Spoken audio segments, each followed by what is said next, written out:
네, 뭐라고요?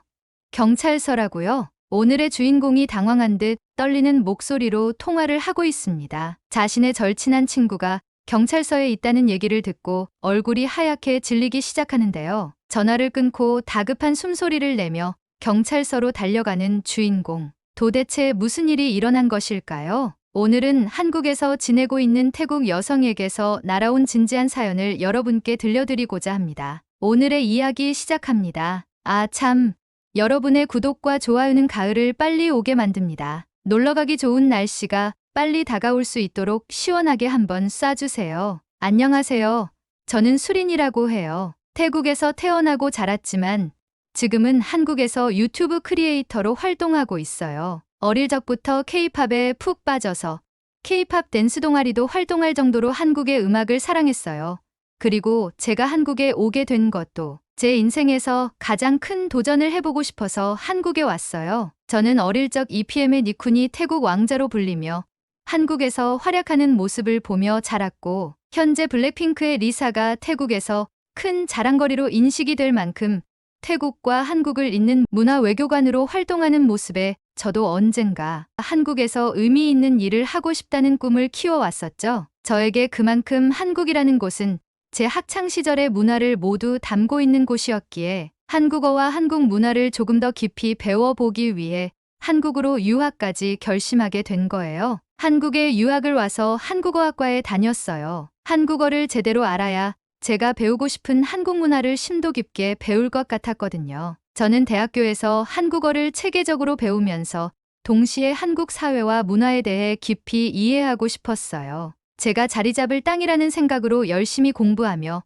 한국의 역사, 문화, 그리고 현대 사회에 대한 지식을 쌓아 나갔죠. 한국어의 체계적인 구조와 문화적 배경을 배우면서 태국어와는 다른 언어적 특성에 매료되었고, 배운 한국어를 바탕으로 한국의 문화를 이해하고 깊이 있는 공부를 하는데 사용했죠. 그리고 대학교를 수료한 후 제가 어릴 적부터 좋아했던 한국에서 살기로 마음을 먹었죠. 그래서 유학을 마친 후 한국에서의 직장을 구하기 위해 비자를 받고 문화 콘텐츠 회사에 취직하여 장기 체류를 시작했을 때 정말 행복했어요. 제가 꿈꾸던 한국에서 실제로 살게 된 것이 첫 번째 행복이었고, 일을 하며 돈을 벌어 유튜브를 시작하며 한국 문화를 태국 사람들에게 소개하는 일을 해야겠다고 다짐하였죠. 니쿤과 리사처럼 태국을 대표하는 크리에이터가 되어 문화 외교관으로서 한국과 태국의 문화를 잇는 역할을 수행하면 재밌겠다는 생각이 들었어요. 제가 운영하는 유튜브 채널은 주로 한국의 다양한 문화를 태국 사람들에게 소개하는 콘텐츠를 다루고 있어요. K-팝 뮤직비디오 촬영 장소나 드라마, 촬영 장소를 탐방하는 영상들이 특히 인기가 많고, 태국의 문화와 한국의 문화의 차이를 설명하며 각각의 장점을 부각시키는 콘텐츠를 기획하고 만들고 있죠. 생각보다 태국과 한국에서 인기를 어느 정도 얻고 있고 인지도가 높아져서 현재는 유튜브에만 매진하며 생활하고 있어요. 한국과 태국을 연결하는 다리 역할을 한다는 점에서 큰 자부심을 느끼며 매일 열심히 콘텐츠를 제작하고 있죠. 제가 만드는 콘텐츠를 통해 태국 사람들이 한국 문화를 이해하고 더 가깝게 느낄 수 있도록 돕는다는 생각에 뿌듯함을 느꼈죠. 그러나 최근 태국과 한국 간의 외교적 관계가 악화되면서 저도 예상치 못한 어려움과 고민에 빠지게 되었어요. 태국 내에서 한국 보이콧 운동이 일어나면서 한국에 합법적으로 체류 중인 저 같은 태국인들도 어려움을 겪게 되었죠. 한국 보이콧 운동이 시작된 배경은 태국의 한 크리에이터가 한국으로 여행을 왔는데 입국 거부를 당했다는 영상을 게시하게 되면서 시작되었어요. 입국 거부에 대한 이유는 말하지 않고 한국이 태국인을 차별하고 입국을 거부하고 실제 한국 내에서도 굳은 일을 다 태국인을 시킨다는 한국에 대한 부정적인 내용으로 영상을 만들어 올렸는데 그것이 태국의 뉴스에 거론되며 크게 화제가 되었죠. 태국인들은 분노하여 한국인도 태국에 오지 못하게 입국 거부를 하자며 목소리를 높였고, 심지어는 한국 제품에 대한 불매운동과 한국 문화인 K-팝과 한국 드라마, 한국 음식점 불매까지 하자고 하며 한국의 문화산업이 게시된 모든 것들에 빨간색으로 X 표시를 그리는 것을 SNS에 올리기 시작했죠. 심지어 태국의 정치인들까지 목소리를 높이며 자국인이 한국에서 차별당하는 모습을 보고 싶지 않으니 태국 경찰을 파견해 태국인들을 다 귀국 조치시킨다는 발언까지 해 화제가 되었죠. 한국에 대한 좋지 않은 이미지가 쌓이고 또 쌓이며 이제는 한국의 개식용 문제부터 중국과 일본을 대상으로 한국의 단점을 비교 분석하는 글도 게시하며 한국에 대한 분노를 터뜨렸죠. 하지만 한국은 사과하지 않았어요. 한국에 거주하는 태국 불법 체류자들을 다 강제 귀국시키겠다는 방침을 내세웠죠. 이렇게 서로 한치의 양보도 없는 대립이 지속되니 태국에서 한국에 대한 반감이 점점 더 커지고 있다는 소식을 들으며 제가 한국에서 하고 있는 일에 대해 타격이 생기는 것은 아닌지 우려하게 되었어요. 그리고 그 예상은 빗나가지 않았죠. 한국 콘텐츠를 주로 올리는 제 영상에 태국인들이 수많은 악플을 달기 시작했어요. 넌 태국년이냐? 한국년이냐? 한국이 좋으면 이민 가서 다신 오지 마라. 태국에 오면 꼬챙이에 꽂아버리겠다. 등 여러 악플들이 달리게 되고 구독자의 숫자도 점점 빠지기 시작했죠. 그럼에도 제 콘텐츠를 좋아해주는 몇몇 분들이 이런 상황 속에서 힘을 내라고 응원의 댓글을 써주셔서 감사한 마음으로 힘든 마음을 꾹 참고 콘텐츠를 만들어야겠다는 생각을 하며 묵묵히 제 일을 하고 있습니다. 하지만 저의 만족스러운 한국에서의 생활에 큰 악영향을 미칠 만한 사건이 하나 생겨버렸어요. 며칠 전 아주 오랜만에 태국에서 절친한 친구였던 말리에게서 연락이 왔어요. 말리는 제가 태국에서 대학을 다닐 때 K-팝 댄스 동아리에서 만난 친구였어요. 우리 둘 다 한국어와 한국 문화를 깊이 공부하고 싶어 했고 한국에서 댄스 공연을 해보고 싶다는 같은 목표를 가지고 있었죠. 말리와 저는 한국어를 배우며 한국 노래를 같이 부르고 한국 가수들의 춤을 따라 추며 함께 꿈을 키웠고 서로의 꿈을 응원해주는 좋은 친구가 되었죠. 제가 유학을 온 이후 그녀와 조금 멀어지기 시작했지만 SNS로 소통은 자주 하며 서로를 응원하고 있었어요. 그런 그녀가 이번에 한국으로 여행을 오고 싶다고 하더라고요. 저는 너무 반가워서 당연히 환영한다고 했어요. 같이 연습실에서 한국의 댄스를 연습했던 즐거운 추억을 가진 친구가 한국에 오게 되면 얼마나 즐거운 일이 많을까? 라는 기대를 하며 말리를 마중 나갈 날을 손꼽아 기다렸어요. 마침내 그날이 왔고 저는 공항으로 말리를 마중 나갔어요. 오랜만에 만난 말리는 여전히 밝고 명랑했어요. 더욱더 이뻐지고 성숙해졌죠. 서로의 칭찬으로 만남을 시작한 우리는 오랜만에 만나서 우리만의 시그니처 인사를 나누고 서로의 근황을 이야기하면서 공항을 나왔죠. 말리는 한국에 온 게 꿈만 같다고 했고 저도 그녀와 함께 한국을 여행할 생각에 들떠 있었어요. 며칠 동안 우리는 한국의 여러 명소를 돌아다니며 관광을 즐겼어요. 말리는 서울의 유명한 랜드마크뿐만 아니라 제가 소개해준 숨겨진 명소들을 돌아다니며 한국 문화에 깊이 빠져들었죠. 그녀는 태국에서 보던 것과는 다른 한국의 현실에 대해 궁금해하며 제가 알고 있는 모든 것을 물어봤어요. 한국의 음식, 패션, 그리고 사람들의 생활 방식까지 말리는 모든 것에 흥미를 보였죠. 그리고 길거리에서 울려 퍼지는 음악에 맞춰 몸을 움직이며 춤을 추며 걸어다니며 옛 추억을 되새기며 웃고 현재의 일상에 대해 이야기 나누었어요. 그러던 중 어느 날 평소와 같이 놀러갈 준비를 하는데 말리가 방에서 나오더니 갑자기 진지한 표정으로 저에게 고백했어요. 사실 이번 여행의 진짜 목적이 단순한 관광이 아니었다고요. 말리는 한국에 불법 체류를 하고 싶다고 털어놓았어요. 그녀는 태국에서의 경제적 어려움 때문에 한국에서 더 나은 일자리를 찾고 돈을 벌어 태국에서 조금 더 나은 삶을 살고 싶다고 했어요. 알고 보니 아빠가 회사에서 쫓겨나시고 가세가 기울어져 태국에서는 경제적으로 너무 힘들었기 때문에 이런 선택을 할 수밖에 없었다고 했죠. 그 말을 듣는 순간 저는 정말 큰 충격을 받았어요. 제가 아는 말리는 그런 극단적인 결정을 할 사람이 아니었거든요. 저는 그 자리에서 말리에게 강하게 말했어요. 말리, 너 지금 무슨 소리 하는 거야? 지금 한국과 태국 사이의 상황이 얼마나 안 좋은지 알잖아. 이런 시기에 불법 체류를 한다는 건 정말 위험한 일이야. 차라리 합법적으로 비자를 발급받고 직장을 구해서 당당히 일을 해. 그게 아니라면 제발 여행을 마치고 태국으로 돌아가. 하지만 말리는 강경했어요. 수린, 현재 태국의 상황 자체가 한국으로의 비자를 받기 어려운 처지라는 걸 몰라? 네가 말한 대로 현재 태국은 한국을 싫어해. 이 상황에서 비자를 받는다는 것 자체가 말이 안 되잖아. 저는 말했어요. 말리, 지금의 상황이 어렵다고 해도 관계가 더욱 악화되기 전에 이성을 차리고 합법적인 절차를 밟는 게 옳다고 봐. 현재 너희 집의 사정이 좋지 않고 이것을 해결하기 위해 한국에서의 일을 선택한다면 가족을 위해서라도 그러면 안 되는 거잖아. 불법으로 돈을 버는 딸을 부모님이 좋아하겠어?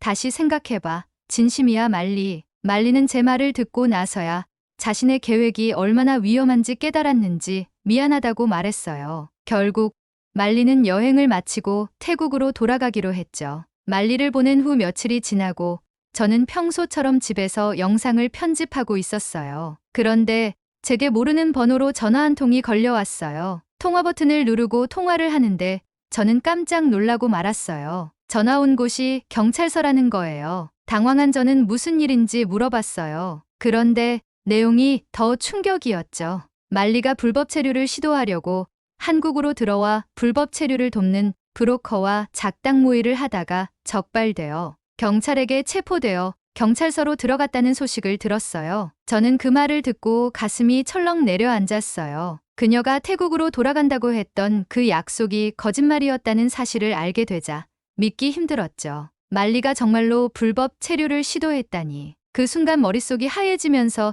제가 뭘 해야 할지 몰랐어요. 저는 통화를 종료하고 곧바로 경찰서로 달려갔어요. 도착했을 때 말리는 수갑을 차고 있는 채로 조사를 받고 있었어요. 그런데 경악할 일이 벌어졌죠. 경찰은 저의 모습을 보고는 태국인이냐고 물었고 그렇다고 말하니 저를 의심하는 눈빛으로 제게도 말리와의 관계와 체류 상태에 대해 물어보는 거예요. 저는 억울해서 말리가 한국에 오기 전부터 불법 체류를 계획하고 있었다는 사실을 몰랐고 저는 현재 합법적으로 한국에 비자를 받고 일을 하고 있는 태국인이라고 설명했죠. 경찰이 말리와의 관계는 어떻게 됐냐고 되물어 저는 태국에서 한국의 케이팝을 좋아해서 같이 댄스 동아리를 하며 친해진 친구라고 얘기했어요. 비록 불법 체류를 시도하다가 경찰에 붙잡혔지만 말리가 제 친구였다는 사실은 변하지 않았죠. 경찰은 제 체류 기록을 확인하고 다행히 제가 모든 절차를 합법적으로 밟았다는 것을 확인했어요. 조사 과정에서 제 체류 과정이 깔끔하다는 것이 밝혀졌고 저는 오해를 풀 수 있었어요. 그러나 말리의 경우는 달랐습니다. 그녀는 불법 체류를 시도한 것이 확인되었고 말리가 만난 브로커는 한국의 안마시술소로의 취업을 알선해주는 사람이었죠. 경찰은 말이 좋아 안마지 성매매 알선과 같은 불법 행위라고 말하며 말리에게 결국 강제 귀국 명령을 받게 하였죠. 저와 말리는 경찰서에서 나온 후 말리에게 아무 말도 할 수 없었어요. 말리도 그 사실을 받아들이는 듯 무거운 표정이었어요. 말리와 함께 경찰서에서 나왔을 때 그녀는 눈물을 흘리고 있었어요. 저는 그녀를 위로할 말이 떠오르지 않았어요. 그녀는 미안해, 수린. 내가 그렇게 말렸는데도 내가 어리석었어. 라고 말했어요. 저는 그 말을 듣고 너무나 안타까웠지만 더 이상 말리를 도와줄 방법이 없다는 걸 알았어요. 그저 고개를 떨구고 한숨만 내쉬었죠. 말리는 경찰들과 공항으로 향했고 저는 멍하게 땅을 바라보며 집까지 걸어갔어요. 그날 이후 저는 말리와의 연락을 끊기로 결심했어요. 말리가 스스로 잘못된 선택을 했고 그 결과에 책임을 져야 한다는 사실을 받아들이면서도 한편으로는 그녀가 이런 극단적인 선택을 하지 않도록 더 강하게 설득하지 못한 제 자신에게도 후회가 남았어요. 하지만 그 순간의 감정만으로 모든 것을 되돌릴 수는 없었죠. 말리가 불법 체류로 인해 강제 귀국당하며 저의 당부에도 불구하고 성매매 알선을 하는 브로커와 불법 체류에 관해 이야기를 하고 한국에 들어왔다는 것 자체로 저는 그동안 쌓아온 우리의 우정을 여기서 끝내야겠다고 생각했어요. 말리의 사건 이후 저는 태국과 한국 사이의 불법 체류 문제에 대해 깊이 고민하게 되었어요. 사실 그전까지 저는 이 문제에 대해 크게 신경 쓰지 않았어요. 저 자신이 합법적으로 체류하고 있었고 제 주변에는 대부분 합법적인 절차를 거쳐 한국에 온 사람들이 많았기 때문이죠. 하지만 말리의 사건을 통해 이 문제는 더 이상 남의 이야기가 아니라는 것을 깨달았어요. 얼마나 심각한지 태국인의 불법 체류에 대해 찾아보기 시작했어요. 그리고 결과를 확인하고 저는 깜짝 놀랄 수밖에 없었어요. 알고 보니 한국에서 체류 중인 태국인들 중 상당수가 불법 체류자였어요. 그 수는 무려 15만 7천 명에 이른다고 해요. 이 숫자는 정말 놀라웠어요. 이 많은 사람들이 불법적인 방법으로 한국에 머물고 있다는 사실이 믿기지 않았어요. 왜 이렇게 많은 태국인들이 불법 체류를 선택하는 걸까?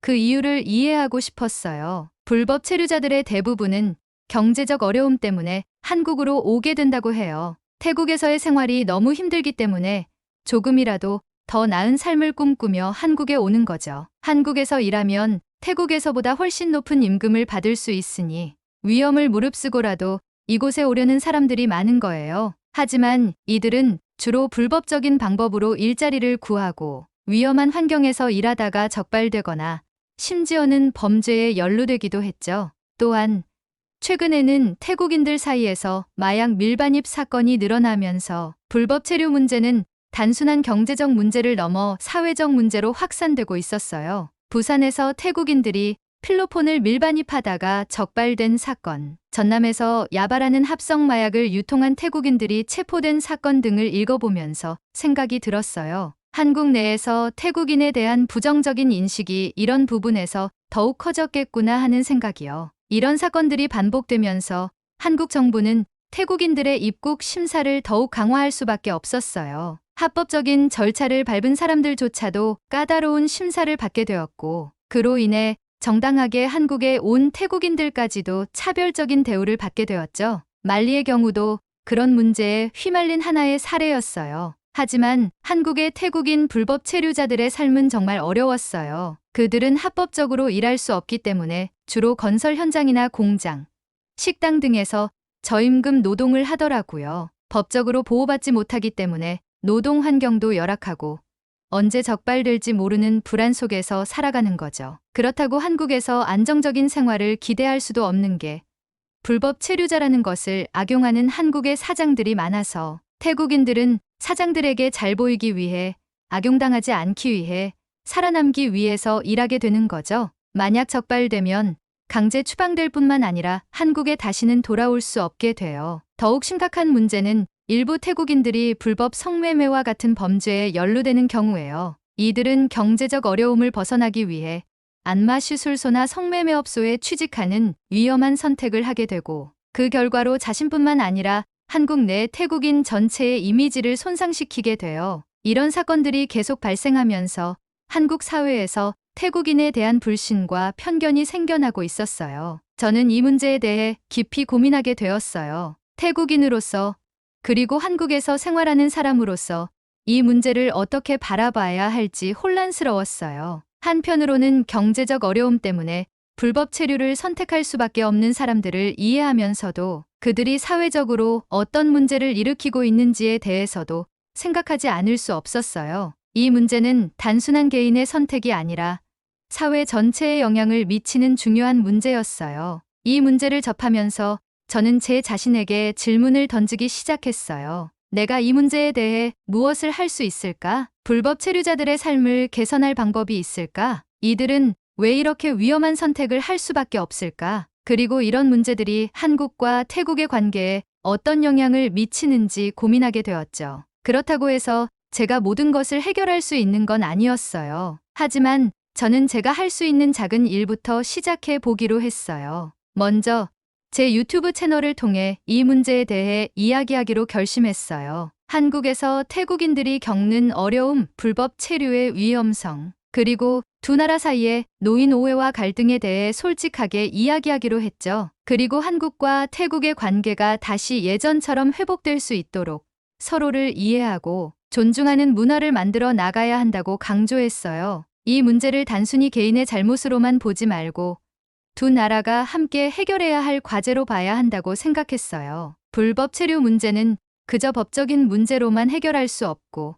양국 간의 협력과 이해가 필요하다는 것을 깨달았죠. 제가 할 수 있는 일은 제한적이지만 작은 목소리가 모여 큰 변화를 일으킬 수 있다고 믿고 있어요. 저는 앞으로도 한국과 태국 사이에서 두 나라가 더 나은 관계를 맺을 수 있도록 노력하려고 합니다. 그리고 그 과정에서 불법 체류 문제도 함께 해결할 수 있는 방법을 찾아나가려고 해요. 하지만 저는 여전히 두 나라 간의 갈등이 쉽게 해결되지 않을 것임을 잘 알고 있습니다. 작은 목소리가 모여 큰 소리가 되려면 시간이 걸리니까요. 그래서 이렇게 여러분께 제 이야기를 전하며 도움을 요청드리고자 합니다. 한국과 태국이 다시 예전처럼 우호적인 관계를 회복하려면 무엇을 해야 할까요? 저는 이 갈등 속에서 우리가 함께 할 수 있는 일이 무엇인지 고민하고 있습니다. 불법 체류 문제를 해결하기 위해서는 양국의 협력과 서로에 대한 이해가 필요합니다. 여러분의 지지와 도움이 절실히 필요합니다. 저와 함께 이 문제를 해결하고 두 나라를 더 나은 방향으로 이끌어갈 수 있도록 도와주세요. 앞으로도 저는 한국과 태국의 화해와 성장을 위해 노력할 것을 약속드립니다. 감사합니다. 오늘의 이야기 어떠셨나요? 불법 체류자들이 활개치는 대한민국은 좋지 않다고 생각합니다. 세계 어느 나라를 가던 범죄를 유발하지 않고 정당한 방법으로 여행이나 일을 했으면 하는 바람입니다. 저도 열심히 일하겠습니다. 제가 더 열심히 일하길 바라신다면 구독, 좋아요 부탁드리겠습니다. 긴 이야기 끝까지 들어주셔서 진심으로 감사합니다. 앞으로도 좋은 사연으로 여러분을 찾아오겠습니다. 시청해주셔서 감사합니다.